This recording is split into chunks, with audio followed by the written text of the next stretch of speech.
to another dope episode of Raza Stamp Podcast with your hosts, Brown and Flo. And today's going to be episode 7. It's going to be a great episode. We're going to talk about single parent households. This topic is not really talked about much because a lot of it is really touchy because of the going back to placement of the barrios and what consists of a barrios and everything all together. If you think about it, it's a whole. There's a lot of factors to why we end up in certain positions in our lives. Besides not having a pops or a mom around, because it can go both ways, uh, and there's a lot of factors to it as well that plays into that. In addition to the have coming from a single parent household, but we're going to focus on single parent household and how that can bring about a change by understanding this what's going on in our barrios with the single parent households. So tune in, you'll learn more about it. That's right, man. So, like you said, this is one of the topics that really gets pushed down and not really brought up. Uh, and for me, like in the last couple of years, I really dug into this and really talked about this and just really tried to push this because it is an issue that we deal with, that we've been dealing with, uh, more so than recently, but even if you want to go back to historically, right? Just us as people, right? Raza, right? How we came to be as a people, right?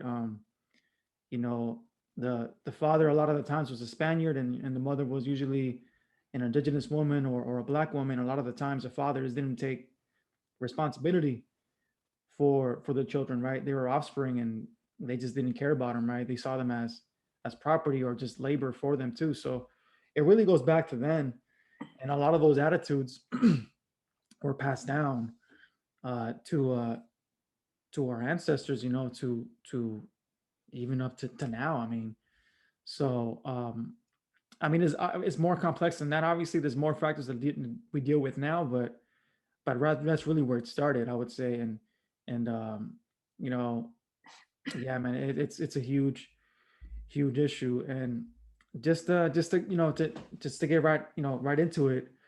uh right after the movement, right after the civil rights movement, right, there was a big push to obviously make things right with people of color. They had legislation that they passed to make things better for us, obviously, right, because we pushed for that. uh and in 1968, the number of children that were living with unmarried parents, right, was only 7% back Mm. in the day, back in that day, right. But right now, and when I mean unmarried parents, it could be people who are living together. Let's say you have a girlfriend, whatever, partner, whatever you want to call her, um, and but you're not married.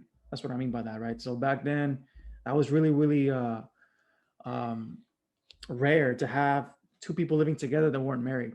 You know what I mean? But today, uh, as of 2017, 25% of kids are born out of wedlock, and that what that means is that Mm. people are having kids, but they're not getting married, right? So you might be thinking, well, I mean, marriage is not for everybody, right? It's just a piece of paper, right? um, some people don't believe in that, right? And that's fine. I mean, I'm not here to push marriage. I'm not that's not my point.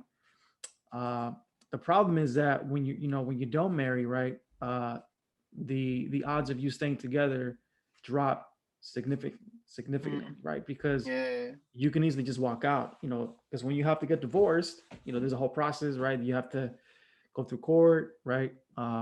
It takes a long time to do that, so most people don't want to do that. um, and when you're not married, if you have issues, you can just be like, you know what, it's not working out, peace, bye bye, right? I mean, Mm-hmm.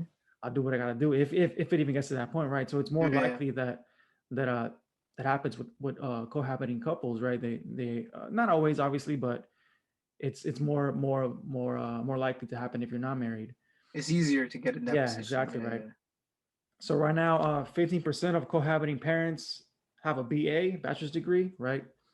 Um, and compared to 43% of marrying parents have BA, right? And I find that very interesting. I mean, because that plays a role with, with education, right?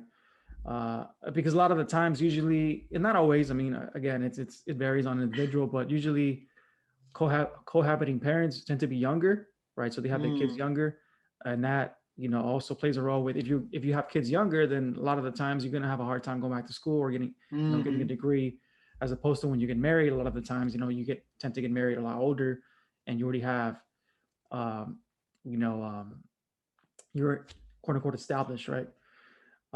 And then 16% of cohabiting parents live in poverty compared to 8% of cohabiting parents, right? So I'm sorry, married parents, right? So even that plays a role with that, right? So um, and this goes across not just this is not just raza. This is all across the United States. It's all races. It's all ethnicities, right? So it's a problem not just in our communities. It's happening to every community. It's happening mm. to all ethnicities, right? So what are your thoughts on that? So you said that 15% of married couples are in poverty? No, 16% of cohabiting parents. So that means unmarried parents, right? They Unmarried. have, Okay, yeah, yeah. yeah, they have kids, right? Hmm. But they're not married, right? They And the just have eight kids percent, eight of percent was married. married. Also, Yeah, is okay. Okay, I got it yeah, twisted. Okay, yeah. um, man, when you mentioned that first part and you mentioned about the Spaniard, having a wife of being what's it called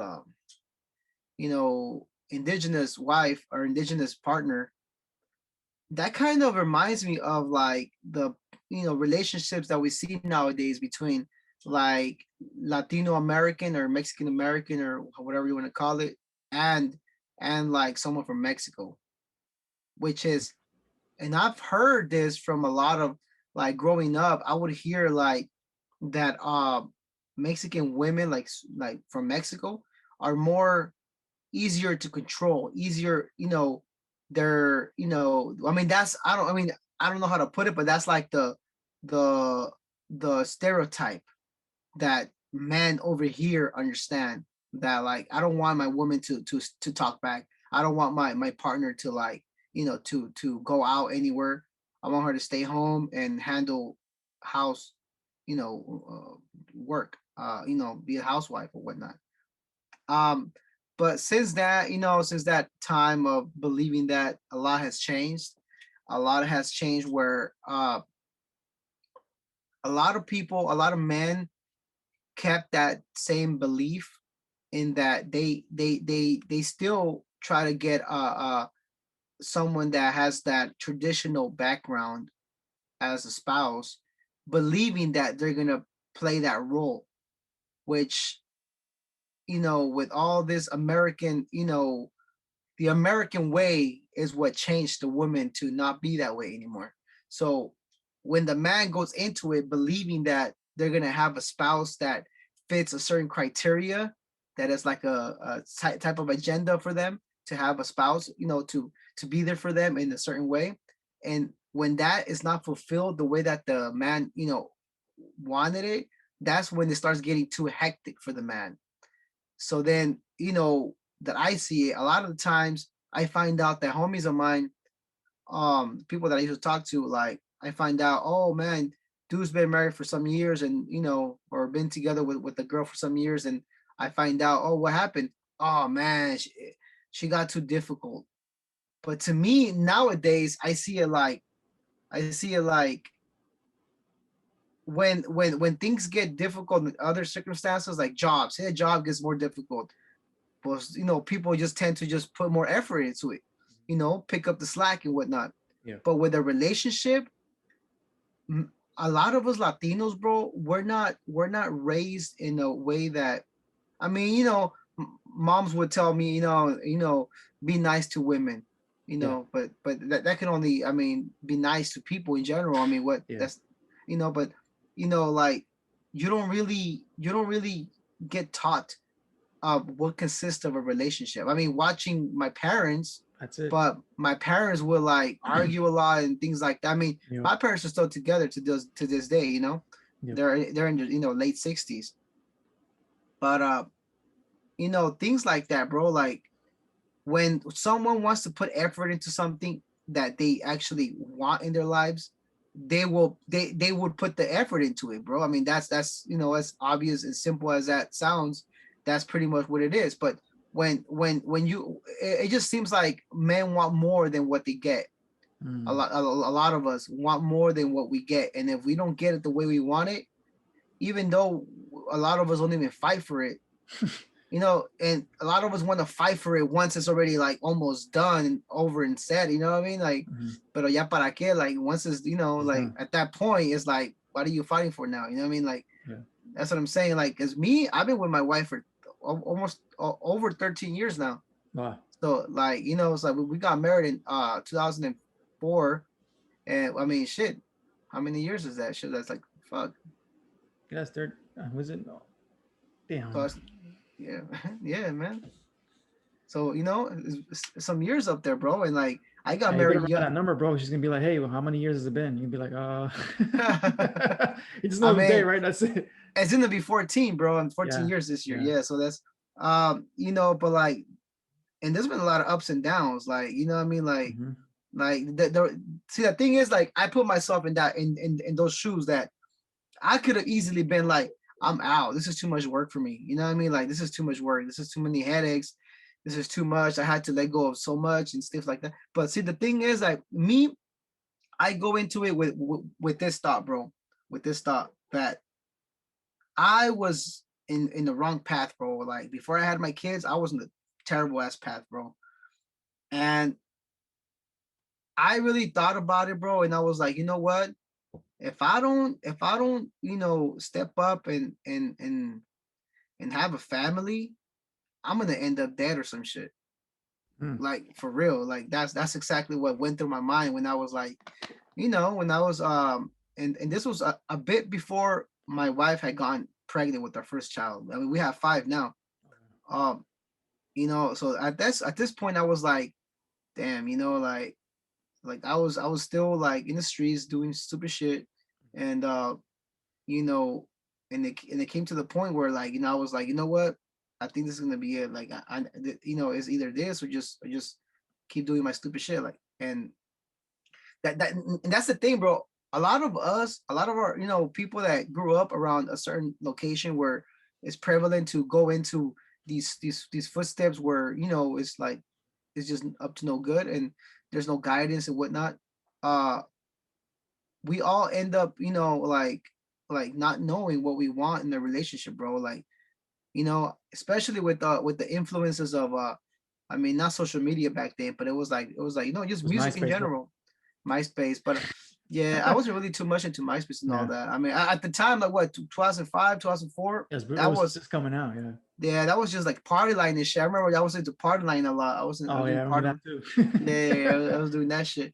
But see, a lot of us, bro, we end up in the like, like with friends. I told you, like I will find out that they just don't put effort into it, bro. They don't Yeah. put effort into it, and now they don't look into the future where like they don't think about it. Like, okay, if I leave my wife or my spouse or my you know whatever it is type of relationship they have, if I leave her and we have a baby, we're gonna have that custody thing where Yep. one weekend, whatnot, whatever, and that damages kids, bro. It does. That does a lot to kids. Exactly. Not only have I seen it from friends that are in those positions, but since I work in the school, I will see it a lot, bro. I will see the kids act out a lot, a whole lot, and I will find out that they were in that position where Hmm. where That sound around. I even came to find out, bro, that some people are even living this way, bro. That damn, I can't, I still can't put my mind around this, bro. Some people are actually living in the same house with the two exes with their partners in the same fucking house, bro. Oh shit. And these Damn. were kids that were in the because I work in after school program, like Uh-huh. and these were kids that were in the program, and they would tell me what would go on and things like that. You know what I mean? It's fucking And horrible. that's crazy, bro. Can you imagine that shit? What kind of nightmare is that, bro? Like fuck. And I'm sure there's more than, there's a lot of people living even weirder circumstances. You Yeah, know what I mean? people live Like, together, but they're not really together. Just exactly. So it's like they think that they're gonna work it out somehow in that mhm. way, but the kids get more damaged if you just, I mean, if it's over, it's over. Go your separate ways and, get some kind of understanding with the, of, when who's gonna see what, the kid at what days and whatnot. But yeah, that's just that's just throwing more fucking Yeah. wood to the fire and shit. But but I think overall, bro, like I said, I made my choice to stick with it and put my effort into making things work out. Cause like I said, I never really, I never knew what a father was supposed to be like. Mm. Like I never was taught, what I mean? Like, okay, you're gonna go through this and this and that as a father. I mean, of course, by looking at my own father, you know what I mean? Yeah. But I you, would like you see. said, you said he was always working too, right? Yeah, So so that was, yeah, so basically I had that that work, yeah. force that I was gonna put into it. So I knew that part. I knew that I had to be a provider. Okay, I knew that part. But as for dealing with the spouse, like, when do we ever get that talk? We hardly get the sex talk, bro. Yeah. We're gonna get the fucking how to be a spouse talk, how to have a spouse talk. Fuck no, I mean, that's what I'm saying. Like, these are conversations that you need to have as a parent, We to the do. listener, and we need to have that conversations with the children of how and what to expect when you go into a relationship.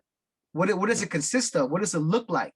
You know what I mean? Just because, like I tell my kids, like, sometimes we argue, me and my wife, about certain things, about, just even, minimal things nowadays. Yeah. You know what I Yeah. mean? Yeah. But Yeah. it's like I I just had think one today, every bro.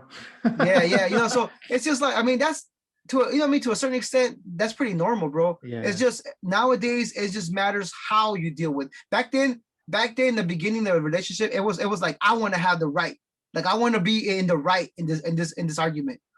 Now I don't give a fuck who's right, who's wrong. I just want to, be like, okay, how do we fix it? Now it's like, how do we fix it? Back then it was like, nah, I'm right, Yeah. and Yeah. that's when you see the maturity of the relationship. Mm. But you know like, when it comes to understanding what it consists of being a father, being there, bro, being there, that's when you got the key to the city, bro. Mm. you know That's a good way to end that. That was a lot, man. A lot to unpack. yeah. I agree with pretty much everything you said.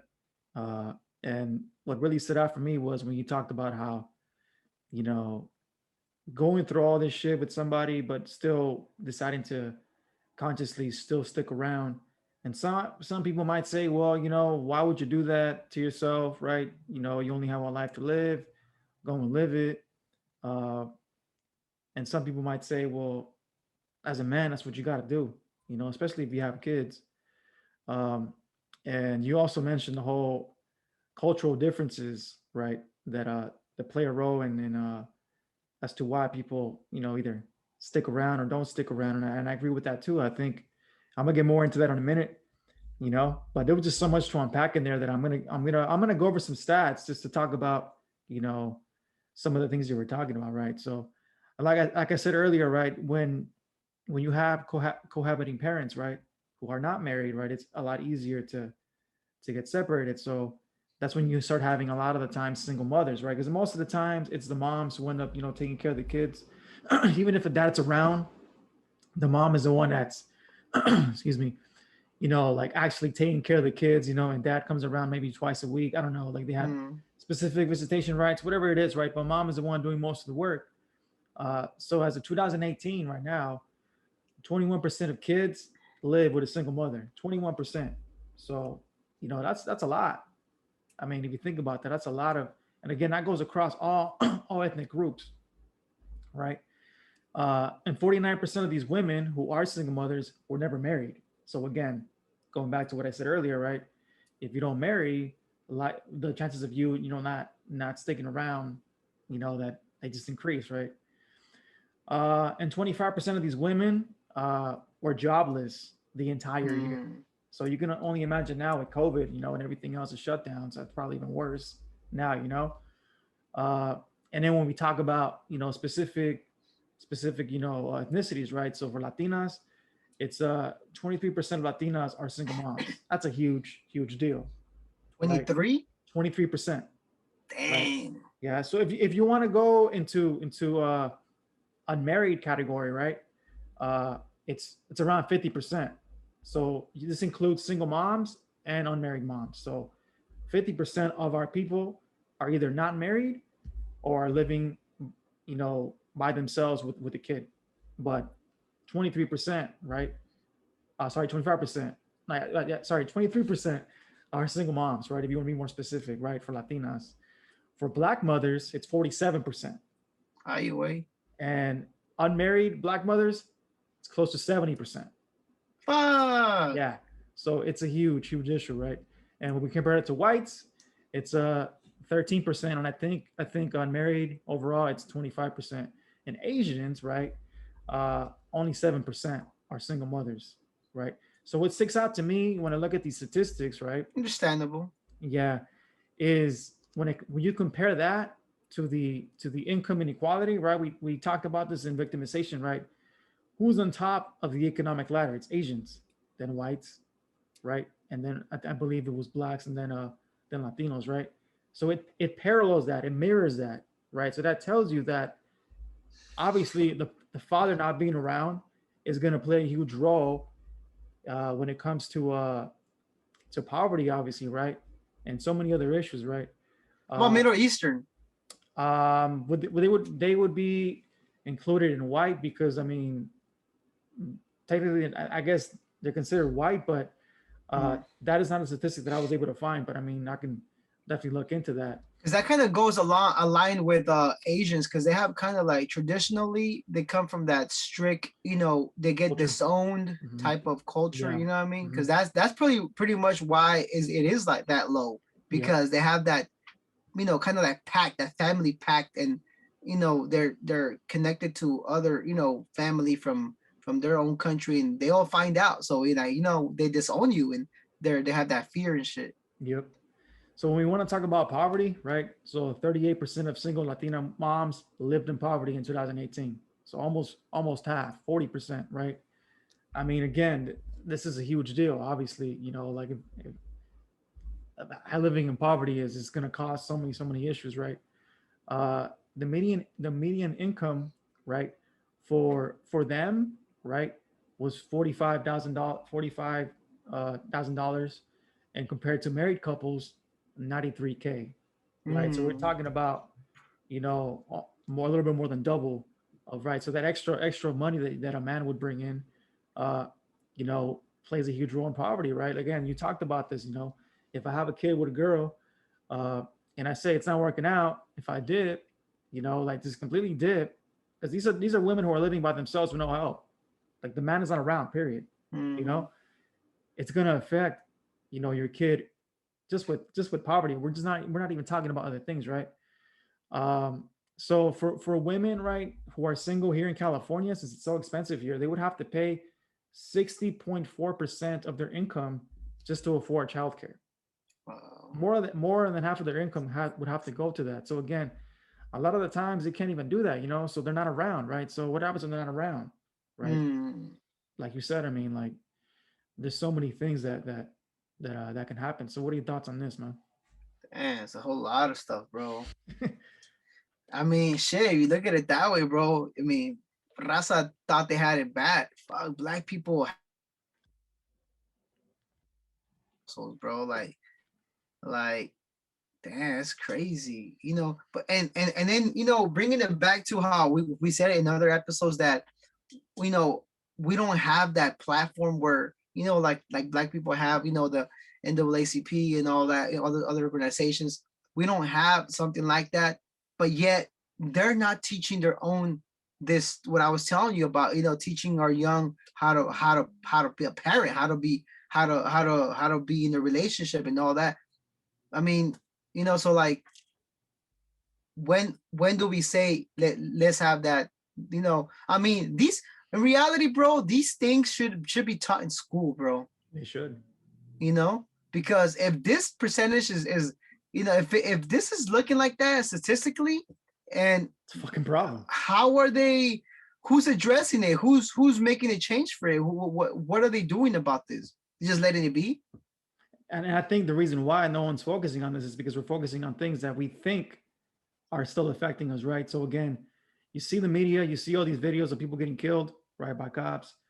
You see all these protests, you see all these things, right? So that is our focus because we still believe that historically, because we've been victimized, we still think those are our issues, right? But really, this is the biggest factor in both the brown and black community.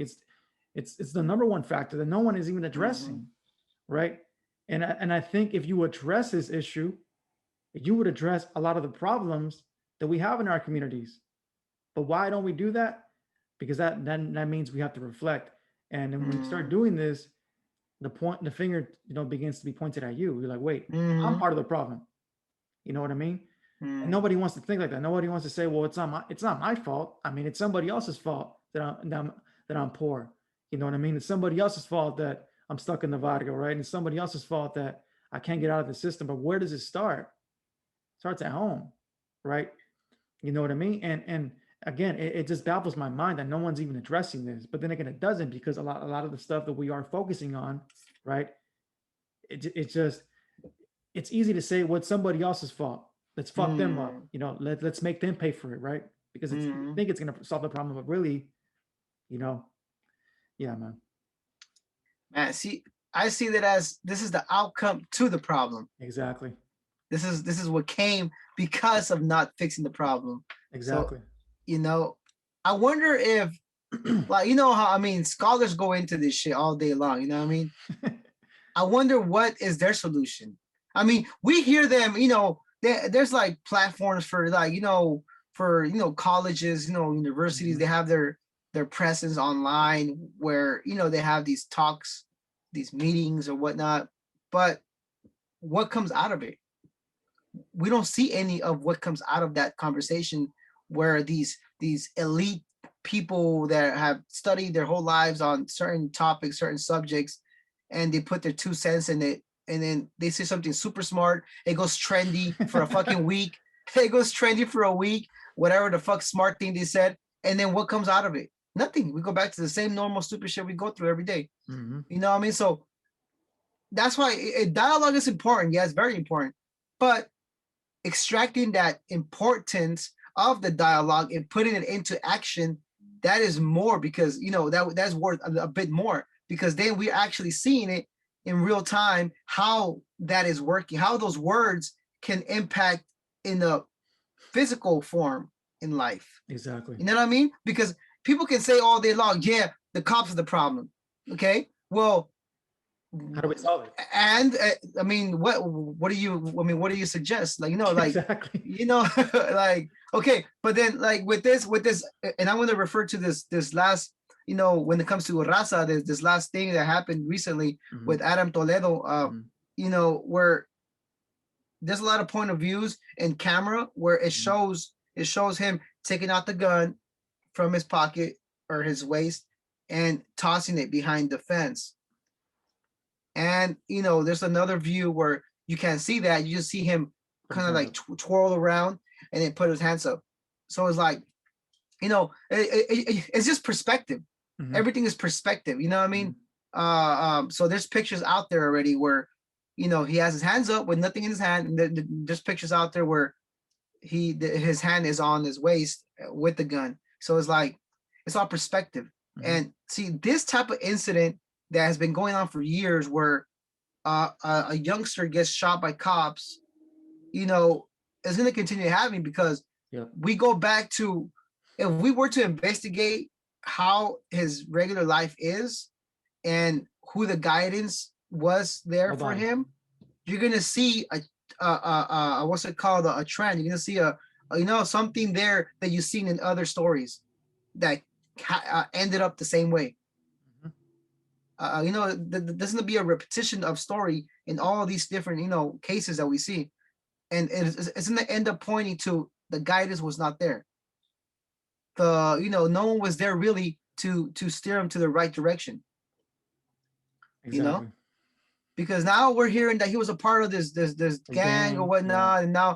And now that the, what is it, like the Latin Kings are going to start shooting cops. I don't know. There's a lot of speculation into all this bullshit, but that is just the outcome of not addressing the problem Hmm. way before any of this shit, Exactly. even before him associating himself to gangs. Exactly.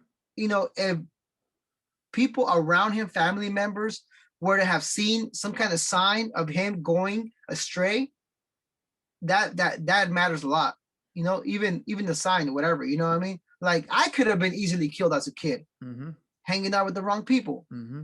What would they have said? They were just fucking like, oh, let's protest That's and it. Forget and them then around that's after a it. week. Yeah, yeah, that's pretty much it. It's pretty much Become it. a hashtag, you know what I mean? Just complain for a whole week, fuck shit up for a whole week or whatever it takes, and then go back to live Exactly. normal lives. You know what I mean? Like, Yeah. and it's a good point that you brought that up because I was going to get to that in a minute, right? And what I asked myself, you know what I mean? And again, it shouldn't have to get to that. At that point, it's too late when you've been shot, you know, because it's either you're gonna get shot by the cops or some other motherfucker is gonna shoot you on the Mm, street. mm-hmm. What bothers me is that if you get shot by another motherfucker on the street, why don't we protest that? Mm, You know what I mean? Like it still happens. Actually happens more, as we talked about, right, than with cops. But nobody is addressing that. Nobody wants to talk about that because it's not pretty, right? Because we don't want to look at ourselves and say, you know what, we're the problem. We're fucking up, mm. right? And also, like you said, why is there a 13-year-old boy on the street at that time? Why the fuck is he out there? With a You know? gun. Yeah, with the gun. What are you doing out there with the gun?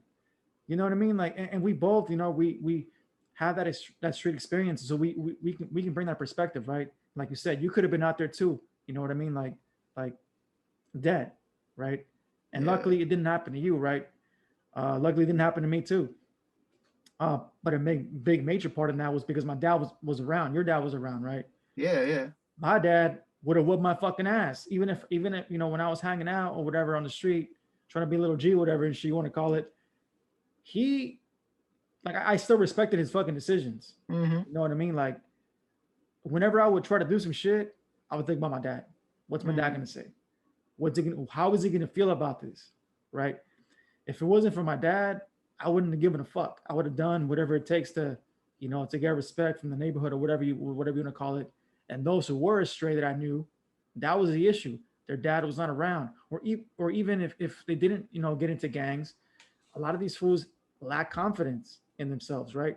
So they do things that hurt themselves, right? I had a homie who, when he was 21, um, he went through depression, and I don't know how to deal with it. I mean, I was 21 myself, and he was talking about killing himself. Like he mm, told me, I don't deserve to live, man. I don't. And what was the issue? His dad was locked up because he was like fucking 6. mm, You know what I mean? Like, and another homie that I have, right? Dad was not in the picture. He struggled with confidence, right? With getting jobs, which is like you know, being able to talk to women, right? Um, so all of these issues that happen in our communities that we're not talking about, we should be talking about. mm.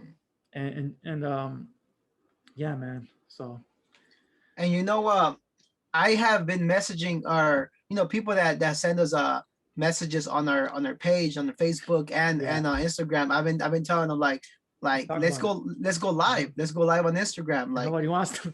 yeah, well, nobody has yeah. Actually, there's one person was interested in talking. I forgot where I was talking to that person. I don't know if it was Facebook or Instagram or anything else, but so we were. I mean, I invite anyone to come into our Instagram page. It's Rasa dot stand dot podcast. Find us and yeah, shoot me a message. Shoot us a message and whenever you're ready to go live, let's talk about this because as you can see, we're passionate about this.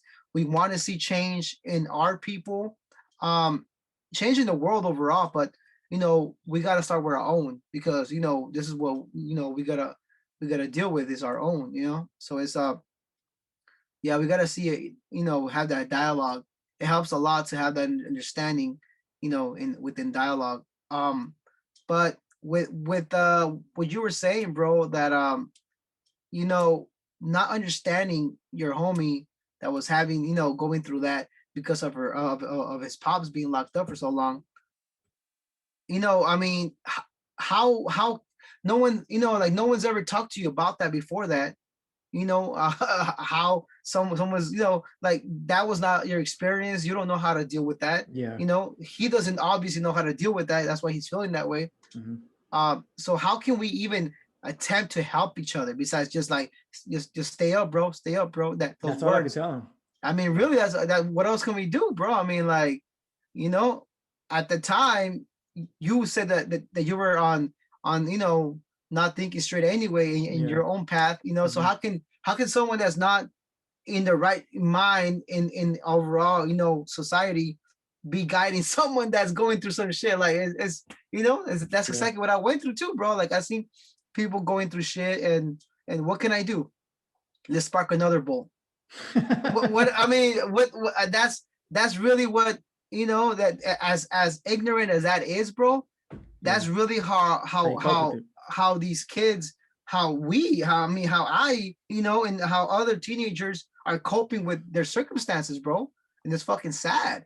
And it's Yeah. even sadder. It's even more sad to know that their family members are not noticing that they're going through this Hmm. shit, or Hmm. even are noticing but aren't doing shit about it. They're just like, Yeah. oh Exactly. well, he'll get over it. He'll get over it. Hmm. Like fuck, how he'll get over it? Like you know what I mean? Like Yeah. that's fucking sad, bro. And then you see stories, and then you see, oh, so and so fucking this did whatever, killed his fucking wife and kids and shit. And it's actually happened with Raza too, where the man, the husband comes home and kills fucking wife and kids. Like I mean, I've seen stories like that, and I've heard stories like that. And a lot of the times was because of another dude with like a Sancho moving in or some shit, and Hmm. he decides to kill off the whole family Fuck. on some stupid shit, and it's like, see, Some animal shit, bro. yeah, that's what I'm saying, bro, That's and what fucking all lions do to because the cubs and shit. uh, that's what I'm saying, and all because of not having the the the power to just stop themselves and just Hmm. think about it before fucking acting on it. And it goes back to school. It goes back to school at home. It goes back to all that shit. If Hmm. we would have stopped it from the get-go and put some sense into them, and repeat that sense over and over and over, you know what I mean? Keep mentioning to them. Of course, it's gonna be still cases. There's gonna be casualties still. You know what I mean? Sometimes where you have these not good families, and the parents are even educators, and they've done their best of educating at home, and you hear those stories too where the kid Yeah. goes fucking Still, buck yeah. wild, and they just so happen to have a fucking gun in their house, and the Hmm. kid fucking do some stupid shit with the gun. Yeah. I mean, those stories too. But a lot of the times that goes along with mental illness, Yeah. which is another topic that a lot of people don't want to talk And about we're gonna because cover that too, in a few yeah, episodes. Yeah. yeah. So it all kind of it all kind of fucking is within the same umbrella, bro. Which is a touchy thing. It's kind of like people like it happened. It happened. Let's just get past it. Let's just get Hmm. past it. Hopefully this doesn't happen again. And that's fucking super naive, bro. Because we're just letting it happen over and over again, expecting for the problem to fix itself. Exactly. Yeah, man. And I'm glad you brought that up too, because I mean, you talked about how even in cases where you have, the dad is around. I mean, we're not saying that you know if you have your dad around that you're gonna live a perfect life. And I mean, no, obviously not. I mean, there's again, there's my case. I mean, my dad was around the home, and I mean, but I lived in a neighborhood that was influenced Mm-hmm. by gang members and drugs and all that kind of shit. So, had family that was involved in it too. So, I mean, but what allowed me to not go knee deep in that shit was my dad. That's what I'm saying. I mean, like he was there to really, like basically instead of like he didn't by the time I was at that age, like at that point, I mean, there's only so much you can do, right? I mean, at the end of the day, you're gonna make your own decisions. But Mm. his influence, on me, you know, every decision that I made, I had my dad in mind, even when I was acting dumb. Like I remember the one thing that really stuck to me, bro, when I must have been like 18 or 19. You know, uh, I remember I had shaved my head and I had like baggy ass fucking clothes and shit. And my dad always hated that shit. I mean, his brother fucking got killed because of that shit. His brother was, Oh you know, was shit. a member and shit. So that also affected him. I mean, he felt embarrassed that, you know, like that I was going through, and I understand that now. I mean, as an adult, I mean, obviously, you know, but what really stuck to me that day was because I have a younger sister who just turned 18, you know, last November. So we were like years apart, you know. By the time she was like 2 or 3, I think. And I remember he said, you know, if you want to fuck up your life, that's on you. But don't get my daughter killed because of your fucking actions. And that shit fucking like hit me like he didn't even say your sister, bro. He said my daughter. You know what I mean? So him saying that to me, I mean, if he didn't say that to me, you know, I mean, who knows what I would have done? You know, I mean, having those things coming from him, you know, I mean, it hit home, you know. Uh, so yeah, man, it's important to have that in us because especially in our communities, I mean, and I might get more into it in a minute. You know, the fathers, you know, usually are the ones who, you know, who discipline people. You know what I mean? Mm, But as far as like the government, you know, what they tried to do, and you might even argue that they made the situation worse, right? So again, right after the you know the Civil Rights Act, right? The government, what they did is they established, you know, the welfare system, right, or the war on poverty, right, and it's cost us $5 trillion to this day, and really, poverty, it's still the case again because what happened is a lot of these women, you know, were told, you know what, uh, don't worry about getting married, you know, we got you, because a lot of them are not married. So that also, you know, influence that, right? For people not to get married, right? To not have a man in the household, right? So the government, if you want to blame the government in that sense, you could do that. You know what I mean? Like that's where they played a role, right? mm, But as far, and you already kind of touched on this, you talked about, you know, men specifically, you know, in our culture, right? Uh, there is obviously machismo in Hispanic mm, culture, and I specifically say Hispanic because, you know, again, this goes back to the Spaniards, right? mm, This is the culture that they brought, right? Where historically the man is the one who makes most of the decisions, right? And the woman is more subservient, right? And uh, usually there's very strict gender roles, right? Um, so the man is the breadwinner, the woman stays at home, you know, with the kids if he can, right? Um, and that's the structure, you know, in the family, right? mm, And you know, for many years that worked because, you know, even in places like in Mexico, Latin America, right? I mean, like my dad, I mean, he was from a family of I think 10 kids, and you know, I mean, my grandma stayed at home, you know, and she's the one that made the food for everybody and shit, and you know, he would have to work with his dad and whatnot, but that was very strict, right? And this new age of where women are going to work is very, very recent, right? It's mm, not something that has been happening for years. I mean, yeah, you know, if you want to really go back to the Industrial Revolution, I mean, you can say it kind of started there, right, with the first feminist movement. But in our culture, for the most part, you that know, the came man later. makes the man makes the decisions, right? The Mm, man is the one who says, you know, hey, you know, this is the way it's gonna go, and there is no questioning that, right? And you talked about how more so with women from Latin America, they're a little more obedient, right? mm, So, I mean, in my family, I mean, that's the way it was. I mean, you know, my dad was very, pretty much the unquestioned leader. You know, my mom didn't work, so I grew up with that. You know, I grew up seeing that. That was my model of, you know, of what a man's supposed to do, right?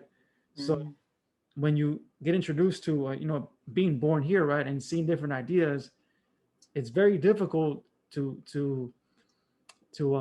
how do I say, to swim in that because you're seeing your dad doing this, but then you're seeing how, you know, women are functioning in this society. So when I was younger, I had a hard time with relationships because of that. You know, like I couldn't manage them because I mean, I was told that I was too sexist, and probably mm, so. I mean, I might even be that today because I mean, like, you know, because of the way I was raised, right? But uh, mm, I at least try to make an attempt to I mean, to not do that. But and you mentioned this before too, how yes, it can be, uh, it can be problematic when the man is making other decisions, but at the same time, it's not all bad, right? And what I mean by that is that if you have, I mean, for myself, I have a very strong personality, right? Uh, in the relationship. So a lot of the times I do come across as, you know, I guess being dominant or whatever and shit. Because I've been told that by my girl. I mean, she's like, yeah, you're not empathetic, whatever. You know what I mean? Like, just put it out there and shit. But it's hard to you know, I can see the other men, like you said earlier, having those issues, right? And say, you know what, I don't want to deal with a woman that's always fucking questioning me, that's always Mm-hmm. boys, who's just too much. I'm gonna go get myself a girl that's like, uh, either gonna do that, or if not, then I'm gonna fucking bounce, right? Mm. And that happens a lot. What do you think about that? Man, it's a whole lot of stuff, man. It's a whole lot of stuff, man. Um, when you mentioned, bro, about looking at your parents, how they were dealing stuff, how dads, how traditional parents, fathers would treat their wives. It's like it's like cállate, no me digas nada, cállate. You know what I mean? Yeah. Don't say nothing. Out of your mouth should come nothing. Nothing wise will come out of your mouth, kind of type of thing. You know what I mean? And to this day, bro, believe it or not, my pops is still like that with my mom.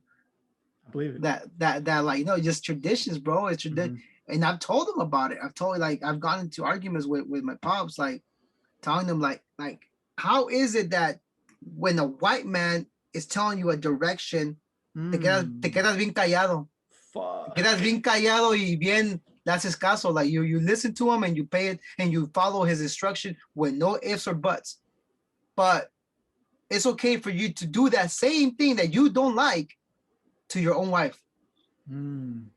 And he didn't fucking like that. I bet he didn't fucking like that. So, but I mean, bro, like, yeah, the states might have fucked us up in a way where they took our identity or whatnot, but it made me understand that what is right and what is not right. Even Mhm. by seeing the wrong things, you know, mostly is what made me think like, what is right, what is not right, what is just, what is unjust. Uh, and see that's what traditional people don't understand. And you can beat the sense into them and they will not understand, bro. They might understand the concept, like, of what you're getting at, but and even if they do understand, bro, they will never admit it. Mhm. Mhm. Traditional people will never admit that they're Yeah. wrong. Yeah. So that's even, so what's the point of even fighting that case? Mhm. If you're gonna just be on the wrong any fucking way, you're not gonna get through to anyone because they're just, their ego or something is getting in the way of them recognizing and standing up and be like, okay, you know what? Yeah, you're right. Fuck, I fucked up. I shouldn't have been this way. Um, but when you mentioned also that a lot of things have helped you to, make you into who you are, I think religion also, bro, Yeah. is another factor Which we'll where, talk about too later in another topic as yeah. well.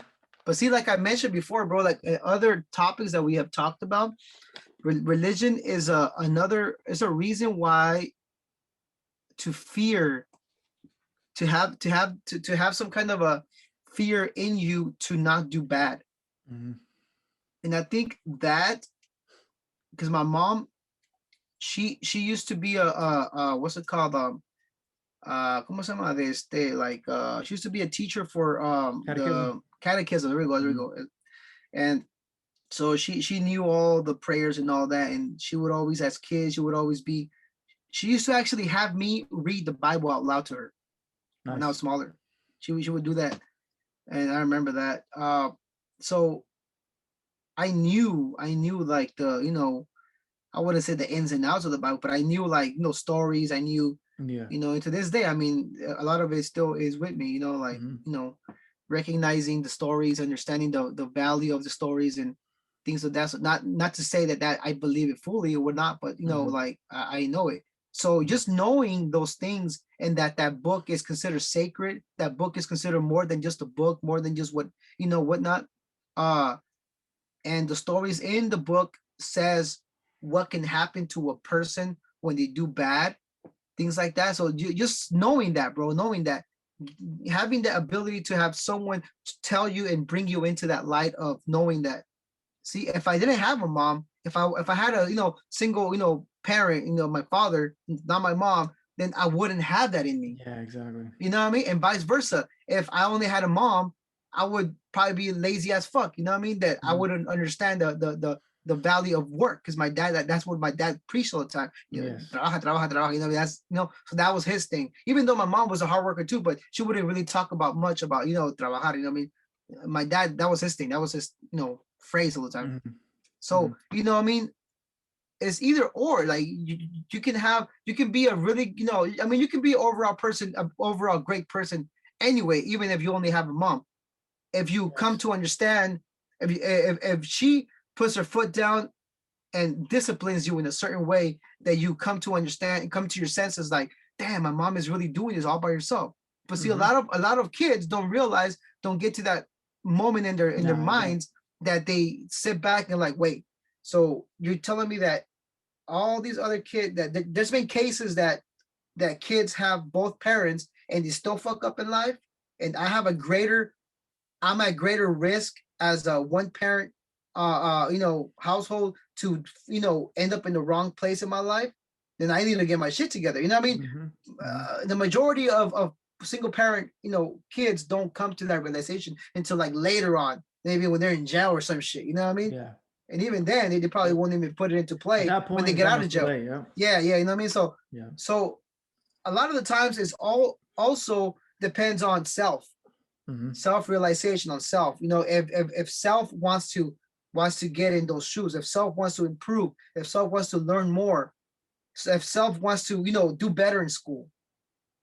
Because you know what I mean, even with two parents, if both parents tell the kid, do good in school, pay attention, pretty much at the end of the day, it's on the fucking kid. Because the parents can't fucking be there all the time in school with them and all that. It's on the kid. Yep. So either way, if you have two parents or not, it's on the individual most of the time. Yep. Yeah, man. And I think what really stuck out to me was your story, how you had your mom really be more of the nurturer and your dad was more of the disciplinarian, if I'm correct, right? And I think that's why that's one of the I guess positive aspects of machismo in Hispanic culture, because that has been traditionally the roles that men play and women play, right? You have your mom be more of a nurturer, and then you have your dad be more of the disciplinarian. And because it's so instilled in our culture, right? When we don't have that, we don't have dad, right? When we only have mom, just being loving or whatever, or trying to be loving, right? That only works up until you get to a certain age, right? When you get teens, you don't want your mom to be hugging you and kissing you in front of your friends. Yeah. You know what I mean? Like, at least most dudes don't, right? So they want to be tough. They want to be the fucking big bad wolf in the fucking neighborhood and shit, right? And if that's when you need your dad, I mean, it's hard to say this, but to fucking whoop your ass. I mean, sometimes if you need to get your ass whooped because you're not listening and shit, that works. I mean, some might say, hey, why are you advocating violence, or why are you advocating child abuse? I mean, I'm not talking about fucking, abusing the shit out of somebody, but, for me, when I was a kid, I got my ass kicked all the time, up until maybe like middle school, and it wasn't because my dad was abusive, it was because I was fucking up. You know what I mean? Like, but that, again, you even mentioned the whole fear of God, you know what I mean? Like striking the fear of God. Like for me, it was fearing God and then fearing my dad. I mean, I loved him. Don't get me wrong. I mean, but like, I respected him so much that I just didn't like even like getting an F in school, bro. Like when I got my first F, I was terrified, because I knew what my dad was gonna do. You know what I mean? Like, shit. Luckily for me, man, I fucked up so much on the outside of school, but in school, bro, I don't know how the fuck I did it, bro. I would always get fucking B's and A's, bro. Like I would ditch a whole lot of school. I wouldn't, dude. Like I don't fucking know how I did it, and that's what I'm saying. Like I knew I had something in me. Yeah, like exactly. I knew I had. That's why I was like I always wanted, and the whole thing that what came about me wanting go into psychology was because of this whole arena of things that I would always think about, bro. I knew better. I just didn't do better. You know what I mean? Yeah. That's the shit, bro. Yeah, and then obviously the obvious, the obvious negative things about machismo or the violence that happened towards women. I mean, you talked about that Hmm. too. I mean, more so in the past than now. I mean, but you know, like back in the day, you had that happening a lot, and it still kind of happens today. But that is a problem, and that Hmm. contributes to why women decide to leave. You know, Hmm. the the males. I mean, the men, right? Yeah. And another huge issue that we don't really even talk about how machismo plays a role in this, but the objectification of women, right? And I know that for me, like that really affected me growing up. You know, like I was you know, I guess for lack of a better word, sexualized at a very young age. So being exposed to things that you shouldn't be exposed to as a kid really affects how you see women, right? Hmm. It affected my relationships with women. I mean, it affected the way I viewed them for a very long time, really up until I was, until with my girl, Yeah. like 27, like that it plays another huge role. What like this thing that we have as men. Hey, let's fuck as many girls as we can because that's what men do. That's you're supposed Hmm. to go and hit whatever you can. You know what I mean? Like if you're talking to a girl, then your goal is to hit. That's what Hmm. we're taught as young men. I mean, Yeah. so if you get exposed to that at a very young age, that's a problem. You know, Yeah. and yeah, man, like just obviously the media plays a role in that too, but our culture, I don't know if you notice this, like you see a girl on the street, fools fucking come around, start honking and shit. Hey, what's up? Hmm. Like, I like that ass or whatever. Just some bullshit. You know what I mean? Like this, some shit that you would never want to hear being told to your mom or to your sister or to anybody. Really. Like when you see that shit now, like, I mean, I never really participated in that behavior, but like the thoughts, of like, damn, like this girl's hot. You know what I mean? Like like, I'm gonna do what it takes to, and to get that and shit. Growing up, that was my mindset. Hmm. Up until I got into a really serious relationship, and you know, like one thing that plays in the back of my mind is I don't know if you heard the song "Daughters" by Nas, Yeah. right? Like the line that really stuck to me was I think it goes the biggest players in the world get blessed with little girls and shit. Oh You know what yeah. I mean? So like when I I had like my the hook. I like the yeah hook. The hook's pretty dope. yeah when I had my Yeah. daughter, I was like, well, now I got to deal with that. I have a daughter now, and there's gonna be motherfuckers who are gonna be doing the same thing. So like And we it we says not to say that our sons are less important. yeah, You know what I exactly. mean? But What are our, your our thoughts on that, daughter. bro? Dang, it's a whole lot of stuff, bro. A whole lot of stuff. Now when it comes to what you said, bro, like that, in what form do you mean that you were like? How did you put it? That you were put in a position that that you understood sex at an early age. Where did you learn that from?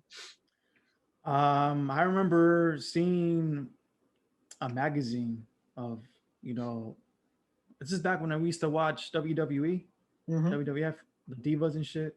Mm. Seeing, like all these images of women, Like China? Is it China or something yeah, like that? right. Sunny, I Huh. remember it was Sunny and shit, Sunny, okay, Sunny. you know, and I was 9, bro. I was 9 years old, like, and I was already like experiencing like these feelings, these sexual feelings, like a 9-year old should not be fucking feeling that. You Mm-hmm. know what I'm saying? And the fact that I remember when we bought the magazine, right? We bought it, we went to a fucking event, and I remember my mom was like, "Why are you letting him buy that?" And my dad's like, it's just like a fucking wrestler. Don't worry about it. But Mm-hmm. that fucking magazine, bro, like it changed my entire life. Like the Mm. way I saw women. I mean, like before that, women were just women. Now women had had a body, and like I liked it, and and I wanted to do shit, and like that contributed to again to me, like when I began to engage with women, in that way, like that's how I saw them, Yeah. and it affected, building a bond with women has not been something that's been easy for me, like at least Mm. emotionally, at least, like, and that's why, now with my girl, I mean, like when we do have issues, it's like this is where it comes from. It comes from this, like the fact that I've settled down for 7 years now. It's something that I would never do back in the day, Mm. so Yeah, man. See, now let me ask you this, bro. I know our platform is to like talk from, you know what I mean, from at a raw perspective of things and shit. Yeah. And I know that a lot of these talks, they're so touchy that a lot of people be like straight up just tune off immediately after Of hearing course. something that they're just not they're not accustomed to hearing Mhm. because it's just people don't like talking about it You for know? some weird reason, even though these are the main reasons why a lot of people end up in the wrong side of the track with relationships. Mhm. You know what I mean? Like when you mentioned that whole thing, like, like my first experience of something sexual, bro, was when I was like, shit, I would tell you like 6, bro, 7. Shit. And that was, check this out, bro. Like my shit wouldn't even stand up yet, bro. Like, you know what I mean? Yeah, At yeah, that fucking, you know what I mean? yeah, yeah. And that's what I'm saying. I ain't know shit about that. Uh-huh. But my sister, what she's like 10 years older than me, she had friends, right? She would Mhm. bring her friends over, and the her friend's sister was about my age, bro. Maybe a year older than me or something, Okay. but just about my same age. So she must have been about, about 8 when I was like, 7. Um, she would take me into the restroom, bro, and Oh, straight up sit me on the toilet while she grinds on me, bro. That that, bro. And I remember that shit. And I was like, looking back, I'm like, damn, bro, like not too much of like that I was exposed to it, but that fucks you up. which it is a problem, Yeah. but more so, where the fuck was she at mentally, bro? She At probably got that age, molested, to be honest. some shit. Yeah. Yeah, you know what, bro? That's, Yeah. yeah. Now I'm like, pobrecita, bro. For Yep. her to be not only exposed to it, but want to mimic it, bro, Mhm. that far off, bro. Like that made me like, fuck, And later on in life, I seen her again. I seen her again. Shit. And yeah, bro, she not to, talk down on people that, whatever, bro, but se miraba bien gastada, bro. Like if guys just had Their their way way. with her Yeah. for whatever, you know what I mean? And just I was like, fuck, pobrecita, man. Like, Fuck. and it just goes back to like, what happened in that household, bro. Like what happened, like, who was there for who the people that were supposed to be there for her, what happened, like, damn. Yeah, I mean, and a lot of the times, like I remember being in this program about 10 years ago. It was like a social justice program. And we had to talk about, just sexism and, and violence against women. And to me, bro, I was fucking just shocked with some of the shit they were saying because they called it a fishbowl. So all the men had to be in a circle and all the women had to come around and just say shit that they heard in their lives, like in your ear, right? But you close your eyes. But that wasn't the worst part. The worst part was when they started talking about what happened to them, stories of them. Mm, And I'm not even kidding you, about 50 to 60% of the women that were in that circle had either gotten molested, gotten dang. fucking raped, or some shit like that, right? So again, that goes back to violence, and objectification, right? And if you do that cycle, right? If you repeat that cycle, if you do it, if you do it to a kid, I mean, there was no way that the young girl that was doing that to you, was had not. I'm sure she either got exposed to something because Yeah. that does not make any sense for, Mm-mm. like you said, like you're like, what the hell is going on? I mean, the same shit for me. I remember one of my cousins, like talking about porn, like we were like maybe like 4 or 5, that he had seen it. He was watching a Disney movie, and then somebody recorded over that. They recorded porn over it, Mm. like a VHS tape. And he was talking about what he saw there, and that stayed with my mind too. I was like, man, like, and he was like trying to show me how to do it. Like, okay, this is what you're supposed to do. I'm fucking 5 years old. You know what I mean? Like things that you're never supposed to fucking be exposed to at that age and shit. And this is something I never Mm. told anybody. Like you're the fucking first person that knows this Hmm. shit. You know what I mean? So I'm putting that shit out there like that. You know, I don't even think he knows like what he was doing and shit. You know what I mean? Mm. But just being exposed to that kind of shit, and he obviously saw that somewhere else. But yeah, man, like, and I think, just to jump into the next topic, a big reason why the feminist movement, that really exploded in the 1970s, right after the civil rights movement, was because of this. Like we had historically, obviously, men have just had to wait with women, right? Uh, but at the same time, and this might sound controversial, right? Even though it empowered women, right, it destroyed the nuclear family. Mm. And what I mean by that is because, this is when women start to hear, you know what, you don't need a man in your life. You don't need them for anything and shit. You can go out and work on your own, and we're pretty much useless and shit. You know what I mean?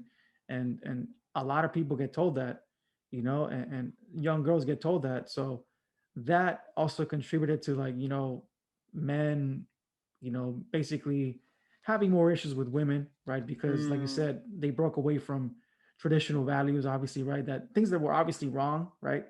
But then there came the thing where it's like, no, like now I want to be the one in charge, right? And this is probably more with recent feminism, right? Where women, a lot of the times want to be the ones making decisions, and that's fine. I mean, I don't have an issue with that, right? But like I said, when you come from a culture where historically you have been the one in charge, right, in your culture, and you meet someone who has that kind of attitude, there's going to be a lot of clashing. A lot of the times it's not going to work. So if you do have kids, right, there goes the fucking divorce. There goes you splitting up, right? So it does have its pros and cons, and also something that nobody ever really talks about is also the sexual revolution of the 1960s, right, and the 70s, right? Mm. That also contributed to the objectification of women, because now women are being told, you know what, you can have sex with whoever you want, and that's fine. I mean, and no judgment. I mean, I'm not here to say you can't do that, but as a dude, right? If you're seeing that this girl, like you said, is just fucking going around with everybody, that's also contributing to that, right? So, okay, well, Mm. I mean, if anything, it just makes it easier for men just to fucking leave, because now Yeah. they're also contributing to, because back in the day, like, women would not give it up unless you married them, right? Mm. So, and traditionally, a lot of women are, like, have been told that. So that's the give and take. You know what I mean? Like, I mean, this is why people in Mexico would get married at fucking 15, 16. I mean, my Mm-hmm. grandparents got married at 16 and 19 and shit, like, because they wanted to do that shit. Let's just be fucking honest and shit. You Mm. know, but that is something that's never really talked about. Yes, the intention is to empower women, but the effects of it have not always been positive. What are your thoughts on that? Mm. Damn. I don't know how to feel about that, bro. If statistically they were married at what, 18, you said? Mm-hmm. Dang. I got married at 19. My wife was 18. That's what I'm saying, bro. Oh man, it's crazy. That's nuts, bro. See, you know what I mean? Like, it could have gone both ways with, you know what I mean? It could have ended terribly, Mm-hmm. I you bet. know? On my end, it could have ended terribly. Now, talking about feminism, bro. Um, so when do you think that we started as a raza for our females getting more of that American way? Because I know that that whole workforce for women being, a propaganda being promoted and whatnot, that came like what, 60s? Yeah, it was during the Chicano movement, and it's because, again, it goes back to, traditionally, men have been in charge. Even in the Mm-hmm. movement, right? The men were the ones making most of the decisions. So Mm-hmm. women began to say, well, what the fuck? If you're fighting against the white man, you're also oppressing us, right? Kind of like what you talked about Yeah. with your dad and shit. So this is why, if you go to, at least when I went to school, a lot of the, excuse me, a lot of the departments, uh, were called Chicana/Chicano studies, because before it was just Mm-hmm. Chicano studies, Yeah. right? So they made the emphasis to also add the women, because historically, even in our communities, I mean, even those who were trying to empower the community were also still oppressing women in the process, Yeah. right? So I would say that's where it started. And really, I mean, in the 70s, because the 70s women's movement, I mean, it was really for all women. It was mainly, pushed by white women, but it was really, it impacted everybody, because, I mean, if you were an Yeah. American citizen living on this side of town, and or on this side of the border, whatever, you were affected by it. So uh, women were, encouraged to go look for a job, to get an education. And right now, I mean, it's been working for them. Like, they lead, in education, and they're doing better than us. I mean, than men. Especially, like raza and shit. They're just doing better than us. When it comes to that. So that's also affecting, who they're marrying, because if you have an education, and if fucking vatos in the neighborhood are just not educated, or just don't have to shit together, who the fuck are they gonna marry? Who are they gonna, Mm. you know, fucking be with, if fools don't have to shit together? You know what I'm saying? Like, so a lot of them end up Mm. marrying outside their culture, because they can't find men, Latino men, who fucking just have their shit together. You know what I mean? Hmm. But yeah. Hey, bro. Something just came to my mind when it came to this. I remember back in high school, or actually middle school, where it was glorified to be a gangster. Girls wanted, like, the prettiest girl wanted, you know what I mean? Oh man, he's a gangster. All the Oh, vato and shit. yeah. So it's like, it was like that was instilled in my mind, like, okay, the harder you are, the more you What was you can, gonna like, get? yeah, the cutest one you can get. So it's like a lot of us aim for that. You know what I Mm-hmm. mean? A Mm-hmm. lot of us aim for that, really. And that was, I mean, sad to say, bro, that was the only, like, That pretty was the much motivation. the only guidance that we were getting as for what consisted of a relationship. Yep. What consisted of a relationship was the guy has to be hard as fuck, you know what I mean? Not taking shit from anyone. Mm-hmm. And that's the way you get the prettiest, more smartest girl. I mean, schools weren't teaching that shit. No, they weren't. Schools weren't teaching, okay, you know what? You have to learn, all these things. You have to understand the value of a woman. You have to understand all these things, in order to have a fulfilled relationship. No, I mean, sex ed. What the fuck, sex ed? Like, sex ed ain't shit, really. You know what I mean? It's bullshit. Like, put a fucking condom Condom over on the a banana. banana. Like, what the fuck? Like, That's it. nah. They don't You talk about know, consent. They don't talk about, hey, this is gonna happen. You know what I mean? Like, you there's know, feelings involved. Like, they don't talk about any of that shit. yeah. And you know what, bro? I'm gonna get into something so raw, bro, All that right, do it. I actually talked about it in the Hip Hop Spot podcast. Hmm. And I had a guest by the name of Young High Flyer. I'm not sure if you've heard of him, Young High No, Flyer. He's no, a youngster, with this platform, and he talks a lot about NoFap. Have you heard of that? NoFap? no. So basically, masturbation, Oh, okay. bro. That if you go into the problem of masturbation, bro, you'll find out that when someone's addicted to just sex in general, Mm-hmm. including masturbation, Mm-hmm. you find out that it's as bad as being addicted to a drug, bro. Yeah, I believe it.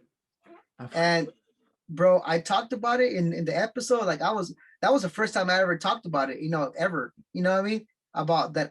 I had that problem, bro. I had that problem where I had at the same time a partner and, Yeah. self pleasure. Mm-hmm. And I Mm-hmm. couldn't stop, bro, for the life of me. Mm-hmm. Like, like, it got to a point that I was like so fucking, like, just you know like, it does something to your fucking mind, bro, Yeah. where you're like, running on low. You know what I mean? Like, all the time, bro. I And feel I you, was bro. like, and it's like you said, bro, like you Man, said, you know what I mean? It's a hey, that's what I'm saying, bro. It's a touchy thing, and that's why people don't want to talk about it, because it's the true though. ones, though, it is true. The Yeah. ones that are going through it are so fucking ashamed and Yeah. can't man up to talk about it. Some men will be like, I some don't do men that are shit. like, some men are Yeah. even fucking are even like so much ashamed that they do drugs or whatnot. How Mm. much more are you gonna be ashamed to be addicted to sex, bro? Like, that's something that is like, nah, it's like, man up, fool, man up, fool. Like, like, don't talk about that shit, man. Yeah, yeah, Bro, yeah. but if you find out how many people are addicted to sex in general, bro, Mm-hmm. It's a show the one, no, the number's fucking high as fuck, bro. especially men. Exactly, you know what I mean? And Yeah. and that should be if the talk about drugs now, say no to drugs and all that is talked about in school, why isn't it the act of sexual things for pleasure? Because it's really all pleasure, bro. Mm-hmm. Drug Mm-hmm. use, alcohol use, all that is pleasure. You know what I mean? And pleasure is the number one factor to why a lot of things fuck up in life, bro. Why do guys go with other girls? For pleasure, Mm-hmm. for lack of trying harder in their relationship. So they Mm-hmm. just like, fuck it, you know what I mean? I'm gonna go with whatever, other girl, I'm gonna go whatever. hit this girl, whatever. I'm gonna go fuck the man's chick and shit. So it's like, it's all pleasure, bro. All pleasure. Why is it that some parents don't want to be there for their kids? Because they don't find pleasure in it. Mm-hmm. They find it as a job, as a work, as putting in work. So it's like all pleasure. You know what I mean? So that's kind of like the reason why at the same time there was all these messages in my mind like, yeah, the more you fucking have sex, the more you fucking release and this and that, the better you'll feel, the more of a man you'll be. And it got to the point that I was like just getting with fucking random ass girls and going home and still fucking doing that shit again. You know what I mean? Exactly, bro. It got that out of hand. And I was like, damn, And then once I, like, even from the beginning of when I started podcasting, bro, I was like, you know what?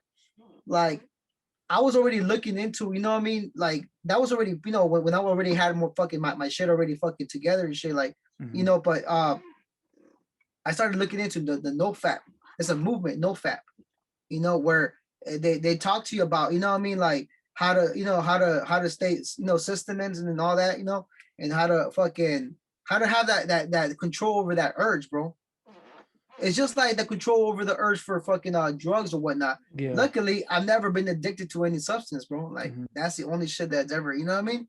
But, and that's the thing that I was talking to my wife the other day, like, when should we have that? When should I have that talk with the boys? I have 2 boys. Because, like, I found out that whole, when the, how to self pleasure and shit when I was like fucking 8. Nah, I would say like 9, 10. Same here. I was 9 years old. About 9 or 10, yeah. Yep. Yeah.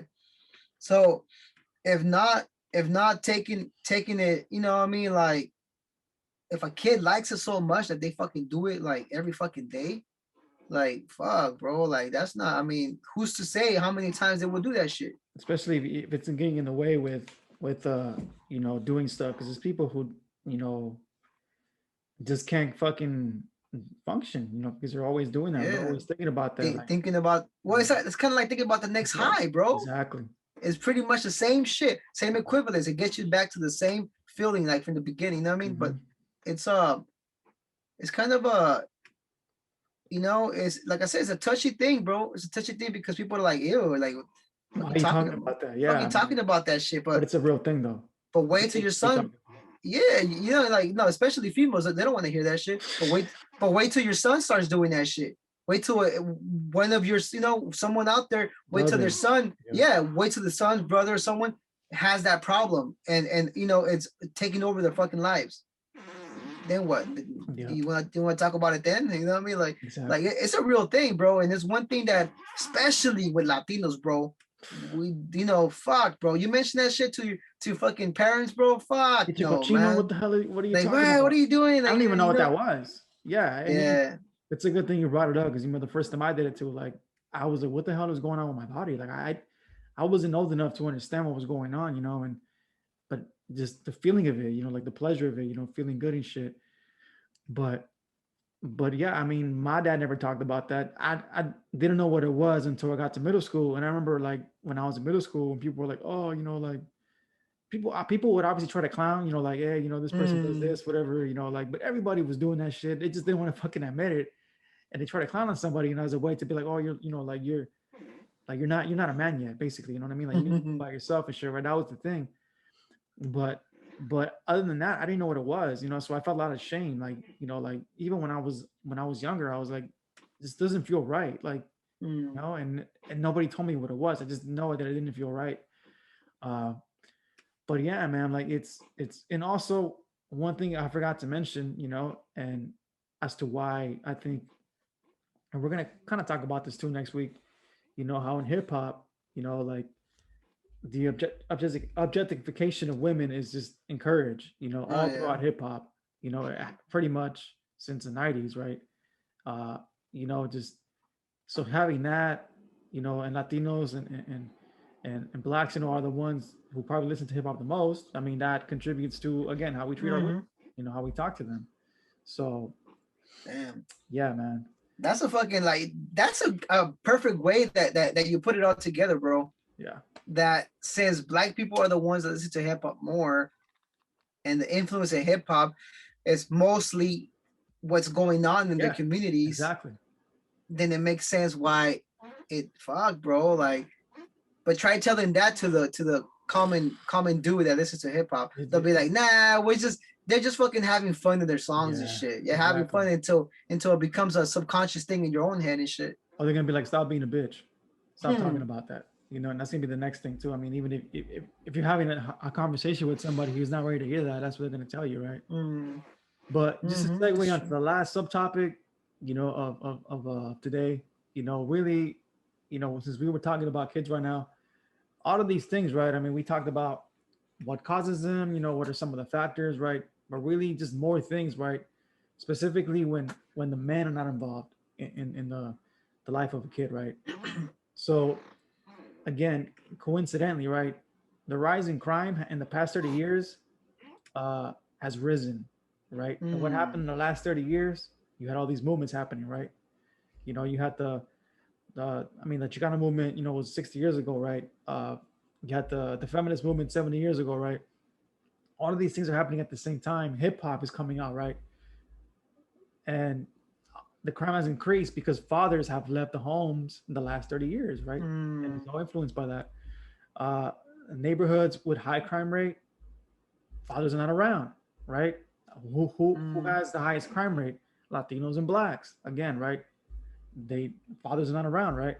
Um, 10% of children from unstable homes avoid crime. So even if you have if you're one of those kids, right, who happens to make it, right, from a single parent household, 10% chance of you making it, right, from that situation. So really, 9 out of 10 kids end up fucking up in some way or another, and that's just a really high number if you think about that, right? mm, Um, Absence of love, not poverty, creates violent criminals, right? So it's not even really where you're born, it's the fact that you don't have love from your father. Because when your mom tells you she loves you, it's more expected. Mom is going to be more nurturing, but when your dad tells you that shit, you feel that shit. mm, I mean, my dad would tell me that, you know uh that he would have his way of telling me when he wasn't drunk, but when he was drunk he was very affectionate. He would say, I love you, like, I'll never forget that shit. I got your back. But when he wasn't drunk, he was still very supportive in other ways. He would, give me allowances, or he would say, you can do whatever you want. Having that love for my dad, you know, he would take me to places. He would take me, to Vegas, whatever and shit, take the family. That I felt the love for my dad. So that made me like who I am today. If I didn't have that shit, like I said, my homie who didn't have his dad around, that's probably why it contributed to him, wanting to commit suicide. You know what I mean? 63% of fatherless youth commit suicide. We just talked about that. 63%, bro, of kids who don't have dads commit suicide. 90% of homeless youth are fatherless. damn. 90%. So all these homeless people you see in California, probably a lot of them didn't have a dad, right? 85% of fatherless kids experience behavioral disorders. We talked about that, when you work with kids. 85%, that's, I mean, fuck. I mean, again, that's pretty much everybody, right? Uh, 80% Dang. of rapists are fatherless. What the? 80%. Damn. So where's the dad at? You know what I mean? 71% of high school dropouts, fatherless. And lastly, 85% of youth in prison, fatherless. Who goes to prison the most? You know what I mean? So those are the stats. At the end of the day, if dad is not around, it's going to cause all of these issues that we have in our community. What does that mean? Get more involved with cops. What does that mean? Probably get killed by cops. You know? What are your thoughts on that? And that's overall. All That's races. overall all races, right? Yeah. Okay. Now, I would like to see the other way around too. Single fathers. How do how does that look like? When I looked at the stats, I think it was only like 7% of them are single fathers. So it's very, very low. Mm, so it's But really they hard to don't really find have that it. many studies on single fathers. But I mean, there is some. I mean, obviously they exist, but uh, the majority of the time, like I said, when you have a single parent household, the dad is not around. So because the dad, most of the time in our communities, is the one who instills the discipline, is the one who, Mm, gets you to get your shit together. Unless your mom is able to do both of those roles, and what did Tupac say? right? He would say, you know, like if I had a dad, I wouldn't be buck wild, right? He said it himself.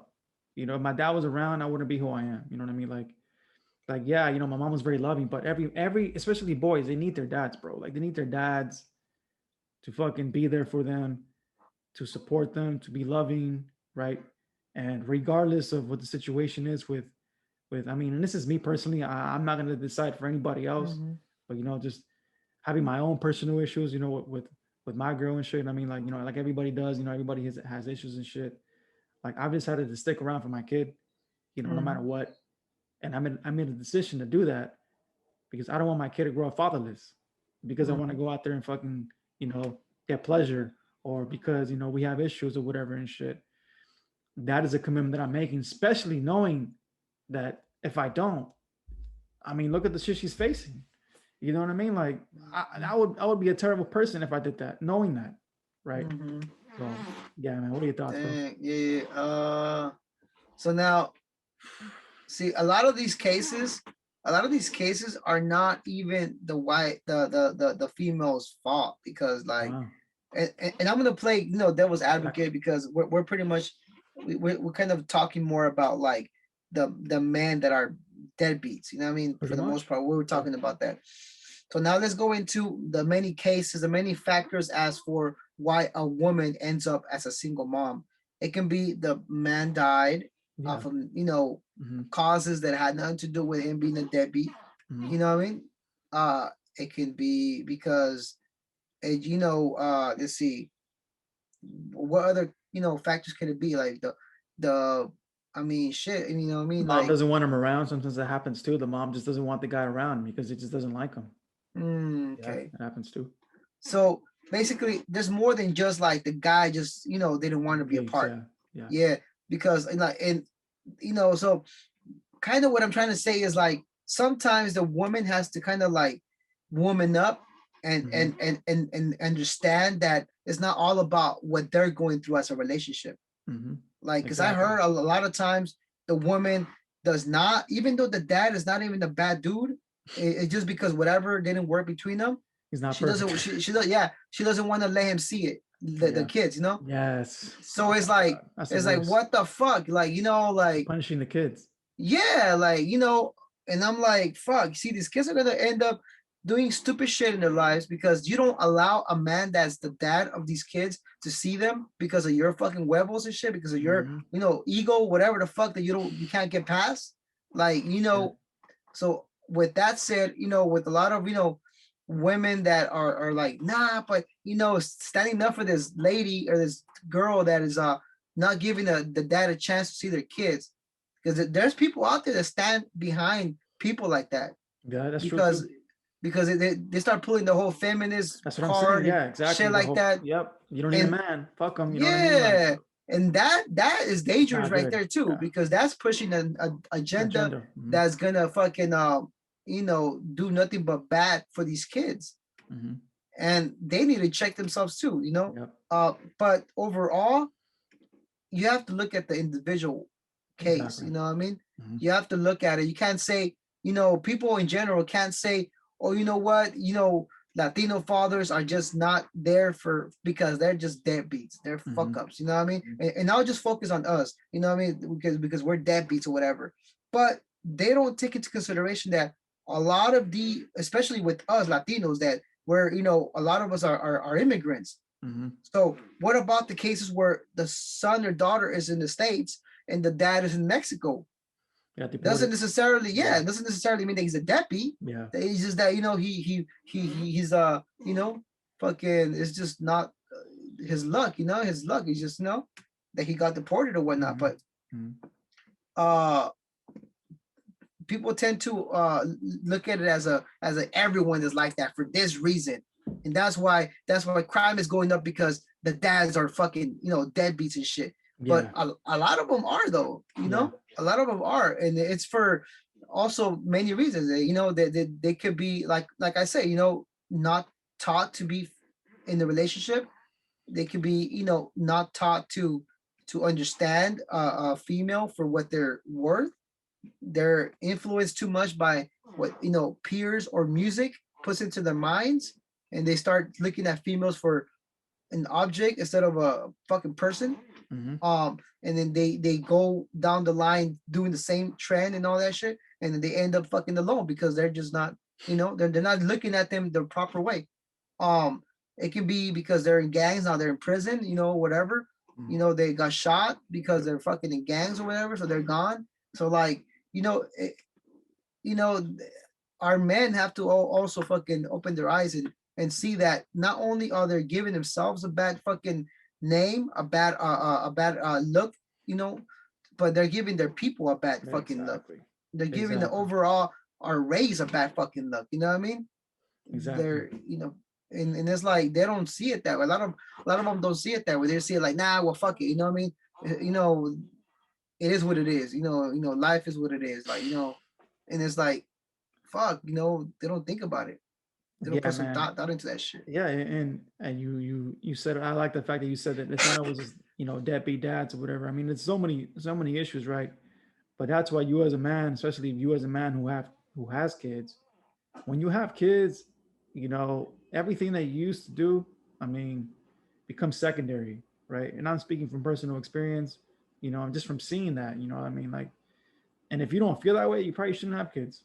Right? But a lot of people end up having kids, when they're young, and a lot of the times it doesn't work out. And that's when you have the single motherhood. I mean, cases like yours are very rare, where people, like get married, especially now here in the States. Maybe back in Mexico that was more common, but Yeah. I've seen so many cases of people coming out of high school getting married, and they're divorced after 10 years because the guy is not the same person. He's not the same pretty boy he was back in high school. You know what I mean? That they fell in love with. You know what I mean? Like, because they fucking probably drink a lot or whatever, or they just are not involved in the relationship with the kids or whatever, right? They're more traditional. And that brings up another point. Just because you're at home, just because you have kids that doesn't make you a father. I mean, you have to be involved with your kids. Like you said, you have to say, hey, how are you doing? I mean, like, constantly checking in with your kids is just so they can know that you care about them. Because yeah, if you provide the money or if you provide the roof, I mean, that's good and shit. But like I said, boys, they need love from their dads. If they're not getting that, they're gonna get it somewhere else. They're gonna get it from the hood, from the streets, from the drug dealers, and again, really, I mean, that's something we got to talk about. Our men have to be accountable, right? And like you said, like, for me, and even back then, when I wasn't a father, I mean, like, going back to the just putting it full circle, going back to the whole policing thing, right? Uh, one of the young men that got killed, right? I think he was 20. I think it was Dante Wright, the one that got killed in, and I think it was Minnesota, right? If I'm correct. I think so, yeah. Yeah. I mean, you can debate whether it was intentional, not intentional. The cops shouldn't have done that, right? That's beyond debate. I'm not going to debate that. But me, as a father, if I was in a situation, right, if I'm getting pulled over by the cops and I have a kid, I'm getting my shit together. I'm not gonna be fucking acting cute, trying to fucking resist arrest. Because I have a kid at home, I gotta take care of him. And if I get fucking killed, or even if I don't get fucking killed, if I get arrested, who's gonna take care of my kid? And again, now that it sucks, he's dead, and now that kid has no father because of the decision he chose to make. I mean, again, you can say it was the cop's fault, whatever, but we had control over that. The person had he could have controlled and said, you know what, I'm not gonna do this, because it went through his mind. Obviously, I'm gonna fucking, resist arrest and fucking try to get away like it's fucking GTA and shit. You know what I mean? Like, a lot of the times, if you don't have a dad to tell you, hey, that's not okay, and or even if he's there, like I said, if you're not constantly in your life and telling you, hey, like, that's not how you behave and shit, this is what's gonna happen, and it sucks. It sucks that it has to get to that point. It shouldn't get to that point. And that's where we need to be accountable, because people are protesting. They're fucking, calling for, hey, I saw that post that somebody put, we should get Obama and his wife to give attention to us. And you're like, you know what? Like, it doesn't matter and shit. Like, we have to take care of our fucking problems, because if we don't, nobody else is going to take care of us. At the end of the day, we have to take care of our shit. And if we continue to be victims in the situation, this is going to be an issue. It doesn't matter how much reform you have police. It doesn't matter how much money you give to the community. It's not going to change unless we fucking change the men. the behavior that men have in our communities. You know what I mean? And that's it. And if nobody wants to talk about that, then I don't know what to say. Yeah, yeah, man. One thing to add to what you were saying about being the influence, uh, when nowadays to be relevant to nowadays, or a YouTuber can be the influence for your kid, Mm-hmm. which a lot of YouTubers are nothing but fucking bullshit. Like, all they like. I've seen certain things that I actually stopped. I told my boys to stop listening to that crap. Like, No. all they do is fucking yell, bro. Every little thing, every little thing is exciting and shit. Oh, we're gonna go. Fucking like every little thing is fucking like on some yelling shit. And I'm like, this is what's captivating the minds of all our youth nowadays. Yeah. These cats that are just like I don't know. It makes me anxious just listening to that shit. I hear you. I hear You know what I mean? So it's kind of like coming from the hip hop world. Like it's like Busta Rhymes said it in fucking in one of his joints, that he said, watch what your kids are watching and listening to, because we could be the ones influencing them. Mm-hmm. Because Exactly. he's seen the power of the fucking of rap, and a Exactly. lot of people see the power of rap and just overall music in general. There's a lot of influence in that shit. And if you're not influenced, being that big influence for your kids, best believe they will find it in places that you don't want them to be looking into. Exactly. And that's a good segue again. And you always do this shit. You always have a good way to segue to the next fucking episode. Yeah, I'm correct. That's gonna be the next episode. You know, hip hop. Chicanos and hip hop, Yeah, right? And as a artist or former artist, whatever you want to call me and shit. I mean, the stuff that I recorded, I'm proud to say that most of the stuff that I recorded, at least try to have a positive message. So if my daughter ever does get to listen to my stuff, aside from the cursing and shit, it doesn't talk about negative shit of with the objectifying women or whatever and shit. It's just positive stuff or stuff that I went through. She can see my story that way, but yeah, man, it's a heavy topic, man, and I'm glad that I have you to talk about it, because I've been saying this, to people, and it's almost like it goes over their ears, and what really, it frustrates me because, you know, we had these shootings recently, right? We had the whatever the just the harassment recently. It's gonna continue. Honestly, it's not gonna stop. I'm just being honest. I mean, I don't see it stopping. And we had the conversation about policing, right? And I pushed it out there. I put it to people, and the same people that saw the fucking video, not everybody, but some of the ones that saw it are still fucking saying, we're victims, and and I'm like, did you not see the fucking episode? Like, or is it, or are you just fucking agreeing with me, or like, really, do you even give a shit? I don't know, man. I'm not trying to come across as I know everything, but to me, it just like it kind of shows me if we're really listening or not. And those who do challenge us, I mean, I love it because it shows that you're actually taking the time to listen and you want to learn some stuff. And I'm glad that you continue to do that on the page, and I love how you like, hey, let's talk about it on live. And it's funny how like that's when if people are really about shit. Like that one dude that told me to shut the fuck up. Oh yeah. I started fucking laughing when I saw that shit because you jumped in, like your response, bro, was fucking beautiful. You were like, why do you feel that way? Like why do you feel that way and shit? Like, can you let us know? Can you elaborate? And he didn't say anything, like, so to me it shows me that people, if people really want to have a conversation, they're gonna do it. If not, it's gonna be fucking trolls and just talk some shit. Yeah, So that's the thing, bro. That's the thing that I kind of like. I grew to be transparent, bro, in the way that like I want people to see all my fucking my my bad past. flaws, yeah. Yeah, my flaws, my past, which is like mostly negative.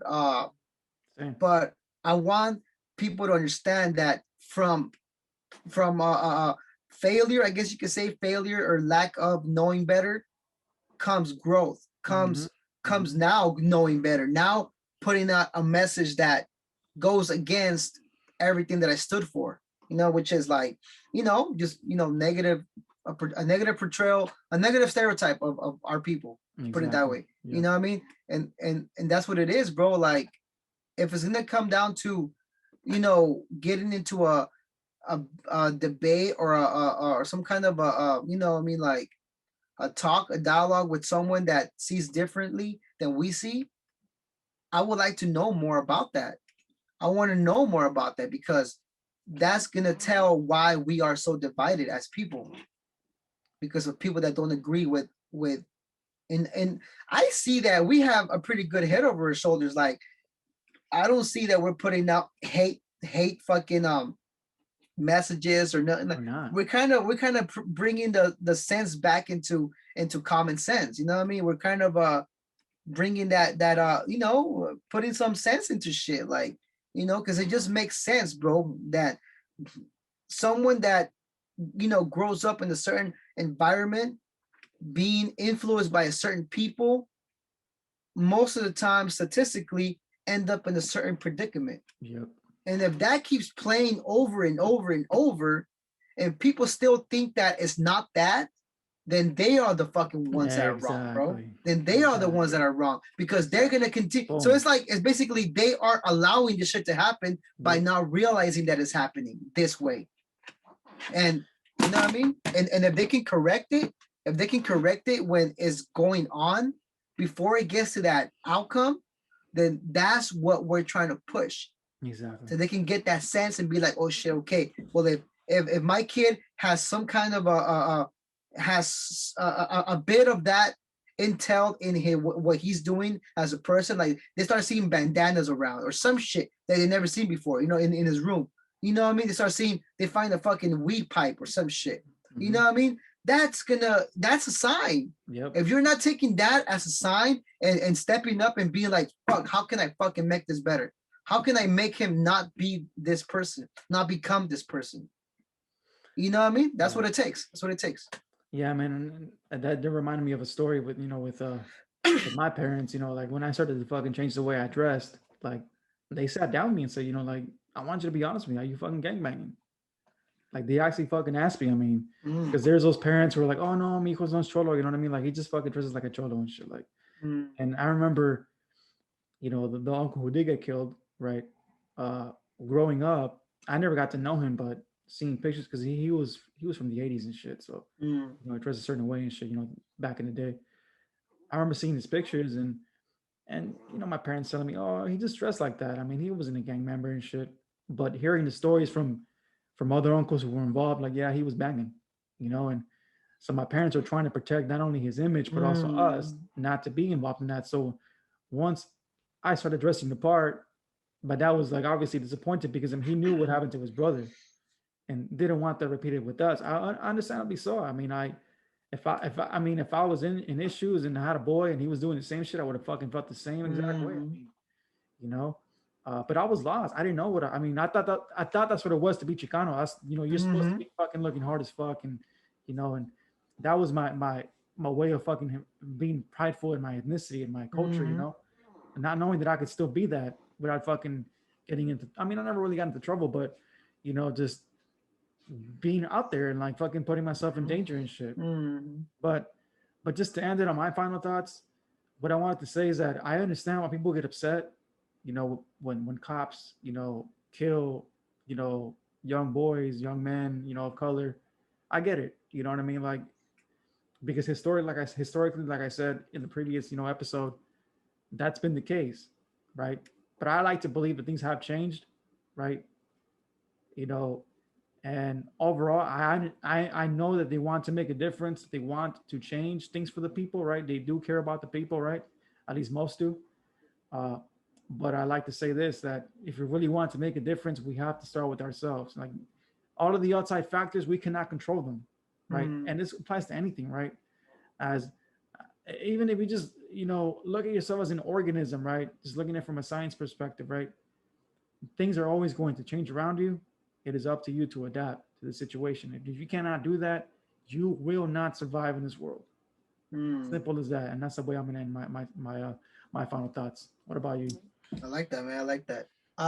My final thoughts, bro, are I like to play devil's advocate a lot. look at both sides of the story, because that's really where a lot of the understanding comes from, seeing both sides. Now when it comes to how these stories that we've been hearing about kids getting shot, and things like that, you know, a lot of the problem comes from comparing it to white kids, Mm-hmm. and when they get caught up with guns. Mm-hmm. Uh there's been some that gotten shot and killed Yes. from, when they did school shootings and whatnot. So, but they see that, being like there's this kid that kind of looks like a gangbanger with a gun, you know and the cops right in front of him. And once you're in that position, bro, in That's that it. position where you have a gun and the cops right there putting the gun in your face and shit, like most likely, what I mean, that's it, bro. Mm-hmm. It's a Mm-hmm. wrap. But what I'm gonna say, ended like this, is a lot of the times we are looking at what we're doing as a people, Yep. which is really not a lot. Let's look at what we're not doing as a people. Mm. What are we not fucking doing? Because obviously what we have fucking done hasn't worked. Exactly. You know what I mean? Yeah. So what are we not fucking doing? Mm-hmm. What is the school not? Obviously the school's a piece of shit, bro. The school is just there to give you the basics and vamos a la casa. You know what I mean? So like, fuck school. Like as a individual with, with kids. You know what I mean? And I say individual, not even a parent. Individual, like, you have kids. You know what I mean? And you chose to fucking have kids. So you know what I mean? What are you not doing for these kids that are gonna end up being adults? What are you not doing for them to end up in the right place in their lives? Yeah, you might be following the same footsteps as your pops and mom did, you know what I mean, while you grew up, but there was gaps. And I know you know what I'm talking about. There was gaps there that you were not okay with. Mm-hmm. I know the listener and viewer would understand, because everyone sees what they want to see. A lot of us sees more of the problem than the good things about their growing up, when it comes to looking at their parents, what they did wrong, what they did right. A lot of the times we try to play that victim. Oh, my parents were never there, and this and that. Like, the choices that I fucking made, bro, were because I made them, bro. Like, like, parents are always gonna tell you, portate bien, this and that. But you're not gonna fucking listen to them, bro. That's on you. Yeah.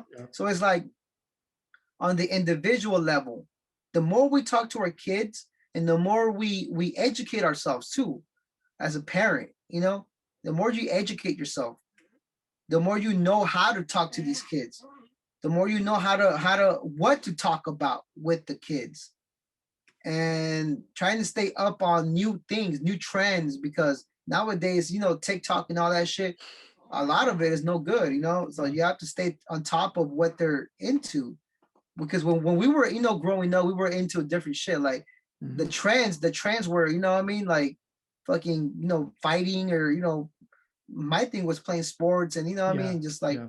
things like that. So what is the trend at the moment? And is it a bad thing, good thing? Ask yourself as a parent, what I mean? And hopefully, what I mean, you make the right choices as to what to talk about, and when is the right time to talk about those things, what I mean? But pretty much, bro, pretty much, let's look at what we're not doing. For sure. That's, All right. So to stand it, I wanted to just see if you can again talk about the event that's going to be taking place on Oh Saturday. yeah, yeah, The yeah. time. Yes, Saturday the 17th. So this episode will be coming out on Friday. Mm-hmm. And Saturday the next day, 17th, is gonna be in Santa Ana, and it's gonna be called A Day of Unity.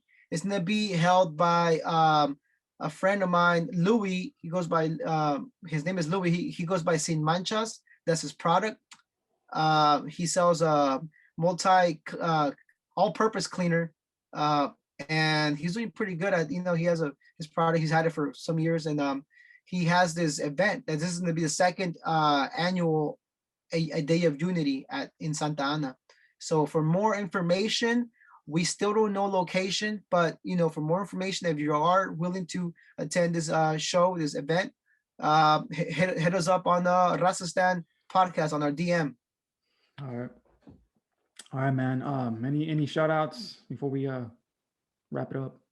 Yeah. So basically, I want this shout out. I want to give it out to the people that are really doing it. You know what I mean?